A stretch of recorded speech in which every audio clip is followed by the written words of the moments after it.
السلام علیکم ورحمۃ اللہ وبرکاتہ۔ الحمد للہ رب العالمین والعاقبۃ للمتقین والصلاة والسلام علی رسولہ محمد وآلہ واصحابہ اجمعین، اما بعد۔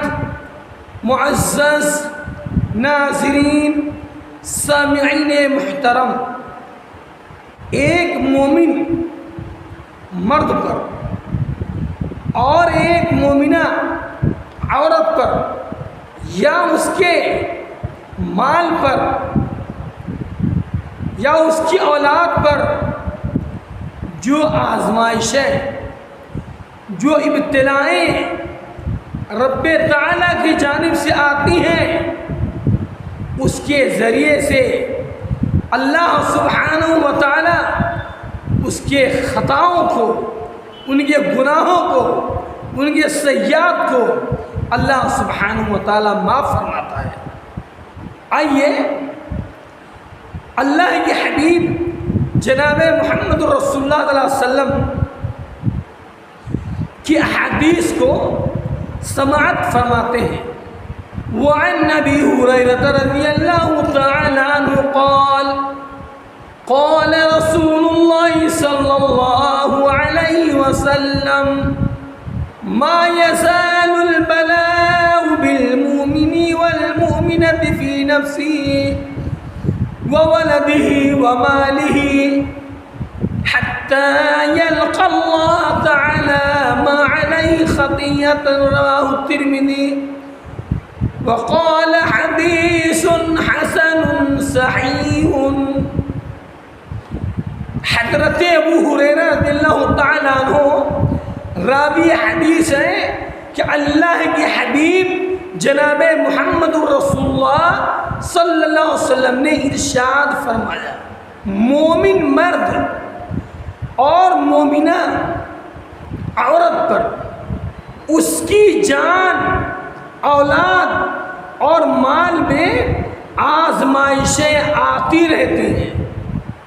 ان آزمائشوں کے ذریعے سے جب ایک مومن کو آزمایا جاتا ہے، جب ایک خاتون کو آزمایا جاتا ہے، تو انہی آزمائشوں کے ذریعے سے ان کے گناہ معاف ہوتے رہتے ہیں، یہاں تک کہ جب وہ اللہ سبحانہ و تعالیٰ سے ملاقات کرتے ہیں، ان کو موت آتی ہے، تو ان پر کوئی گناہ نہیں ہوتا۔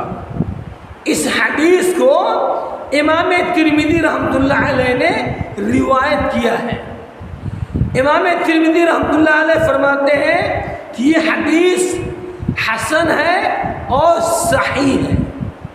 اس حدیث سے معلوم ہوا کہ مومن بطور خاص آزمائشوں کا ہدف رہتا ہے، اور ان آزمائشوں میں اس مومن کے لیے بھلائی کا پہلو یہ ہے، اس مومن مرد اور مومنہ عورت کے گناہ آزمائشوں کے ذریعے سے معاف ہوتے رہتے ہیں، بشرطے کہ وہ صبر کا دامن پکڑے رکھے اور ایمان پر مضبوطی سے قائم رہے۔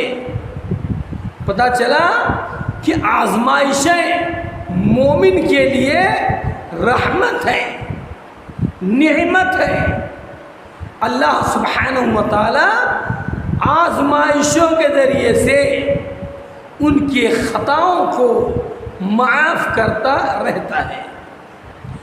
اسی تعلق سے یہ ایک اور روایت کو سماعت کرتے ہیں، اللہ کے حبیب جناب محمد الرسول اللہ صلی اللہ علیہ وسلم کے فرمودات کو سنتے ہیں۔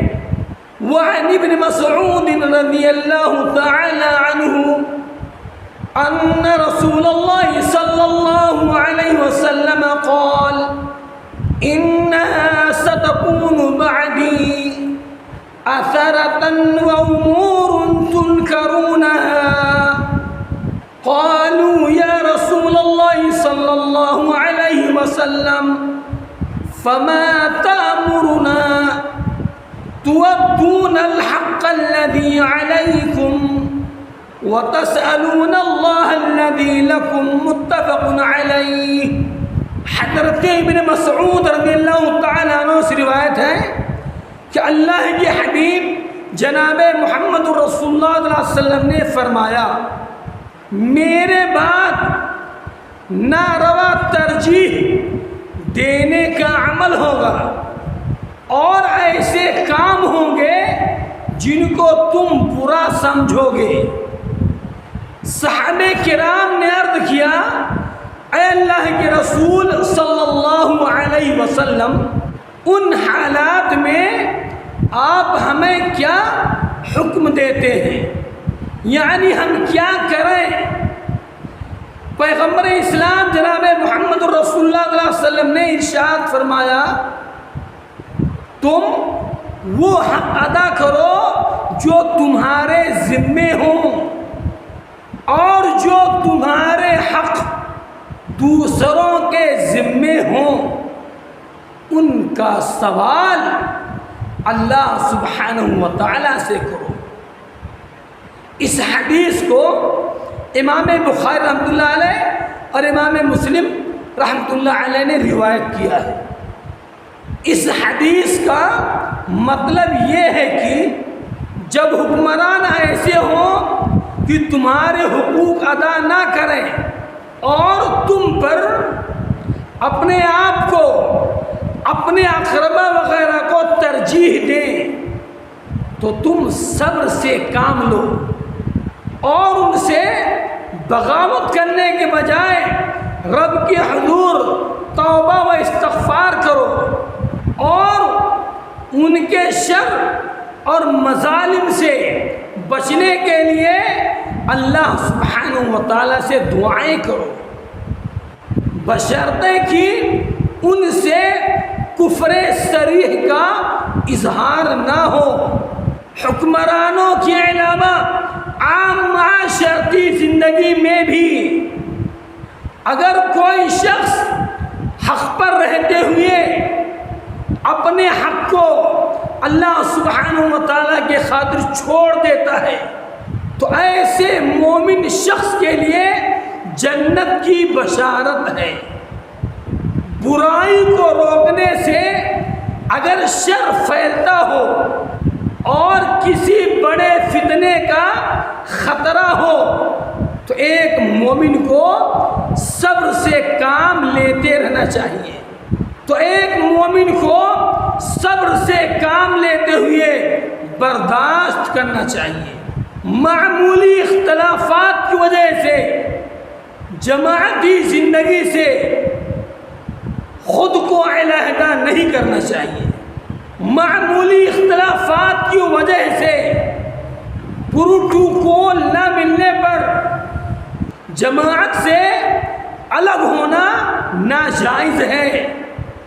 انسان اگر سمجھتا ہے کہ اس کے خدمات کا صلہ نہیں دیا جا رہا ہے تو وہ صبر سے کام لے اور اپنے تمام تر معاملات کو اللہ سبحانہ و تعالیٰ کے حوالے کرنا چاہیے۔ ان احادیث مبارکہ سے یہ سبق ملتا ہے کہ مومن آدمی کے لیے دنیا آزمائش کی جگہ ہے۔